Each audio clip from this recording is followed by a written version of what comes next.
Aturan shaf dalam sholat berjamaah. Assalamualaikum warahmatullahi wabarakatuh. Sahabat muslim hafizakumullah. Pada kesempatan ini kita akan membahas seputar aturan dalam shaf atau barisan sholat berjamaah. Dalam sholat berjamaah terdapat kesunahan-kesunahan dalam pengaturan shaf. Berikut ini aturan dalam shaf saat sholat berjamaah. 1. Apabila jamaah terdiri dari imam dan satu makmum, maka makmum berdiri di samping kanan imam dengan sedikit mundur dari barisan imam. Hal ini berdasarkan hadis yang diriwayatkan oleh Ibnu Abbas radhiyallahu anhu. Bittu 'inda khalati Maimunah, faqama Rasulullah sallallahu alaihi wasallam yusalli faqumtu 'an yasarihi faja'alani 'an yaminihi. Artinya, saya menginap di rumah bibiku Maimunah. Rasulullah Shallallahu Alaihi Wasallam berdiri untuk melaksanakan sholat. Lalu aku berdiri di samping kirinya. Kemudian beliau memindahkanku ke samping kanan beliau. Muttafaq alaih. Apabila makmum memulai sholat dengan posisi berdiri di sebelah kiri imam, maka ia berinisiatif untuk berpindah ke samping kanan imam. Jika makmum tidak pindah, maka imam memindahkan makmum dengan memegang tangan makmum, lalu memindahkannya ke samping kanan imam.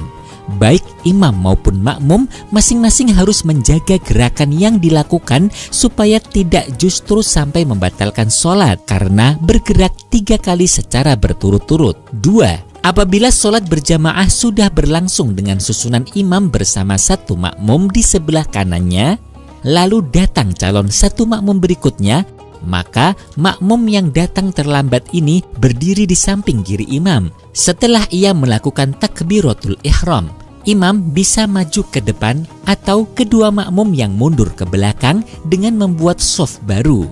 Dalam hadis yang diriwayatkan oleh Jabir, ia menceritakan, Qumtu an yasari Rasulillah sallallahu alaihi wasallam fa akhadha bi yadi fa adarani hatta aqamani an yaminihi wa jaa Jabbar bin Sakhrin hatta qama an yasari Rasulillah sallallahu alaihi wasallam fa akhadha bi aydina jami'an fadafa'na hatta aqamana khalfah. Rawahu Muslim. Artinya, saya berdiri di sebelah kiri Rasulullah Sallallahu Alaihi Wasallam. Maka Nabi memegang tangan saya, kemudian memutar saya sehingga berdiri di sebelah kanan Nabi. Dan datang Jabbar ibnu Sakhr sehingga berdiri di samping kiri Rasulullah Sallallahu Alaihi Wasallam. Kemudian Nabi memegang kedua tangan kami secara bersama, kemudian mendorong kami sehingga kami berdiri di belakang Nabi. Hadis riwayat Muslim. Perlu diperhatikan, mundurnya kedua makmum ini dilaksanakan setelah makmum yang kedua melaksanakan takbiratul ihram. Apabila terdapat calon makmum yang akan bergabung mengikuti jamaah namun belum bertakbiratul ihram, makmum yang pertama masih pada posisi semula, yaitu berada di sebelah kanan imam.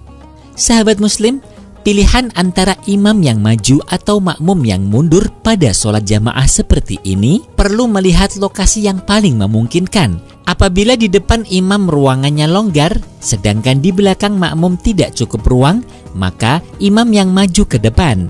Jika di depan imam lokasinya sempit, sedangkan di belakang makmum longgar, maka makmum yang mundur. Apabila masing-masing ruangan baik di depan imam atau di belakang makmum sama-sama longgar, maka menurut pendapat yang sahih adalah makmum yang mundur ke belakang. Alasannya, imam adalah orang yang diikuti sehingga ia tidak perlu pindah-pindah posisi. 3. Apabila terdapat jamaah dengan satu makmum, namun yang datang kemudian adalah 2 orang laki-laki dewasa secara bersama-sama, maka kedua calon makmum ini langsung membuat shaf di belakang imam, sedangkan makmum yang pertama tadi mundur, bergabung pada shaf di belakang imam. 4. Apabila yang datang adalah seorang laki-laki dewasa dengan anak kecil, maka keduanya berdiri sejajar di belakang imam. Hal ini berdasarkan hadis yang diriwayatkan oleh Anas. Wasofaftu ana wal yatimu wara'ahu. 5. Apabila yang menyusul dalam sholat jamaah tersebut terdiri dari banyak lelaki dewasa dan anak-anak, maka yang perlu diprioritaskan di shaf paling dekat dengan imam adalah yang dewasa. 6. Apabila di antara jamaah yang banyak tersebut terdapat perempuan, maka perempuan di belakang para lelaki. 7. Apabila terdapat orang khuntha atau orang berkelamin ganda yang masing-masing masih berfungsi semua, maka urutan jamaahnya adalah paling depan sendiri adalah kelompok laki-laki, belakangnya adalah kelompok anak-anak laki-laki, belakangnya lagi adalah khuntha, kelompok paling belakang adalah kelompok para wanita. Sahabat muslim hafizakumullah, menurut Imam Syafi'i rahimahullah dalam kitab menyatakan apabila makmum yang hanya satu orang berdiri di samping kiri imam atau di belakang imam, maka bagi keduanya terkena hukum makruh. Artinya apabila tidak sesuai ketentuan sunnah yang telah dijelaskan, maka jamaahnya tetap sah dan tidak perlu mengulangi sholatnya.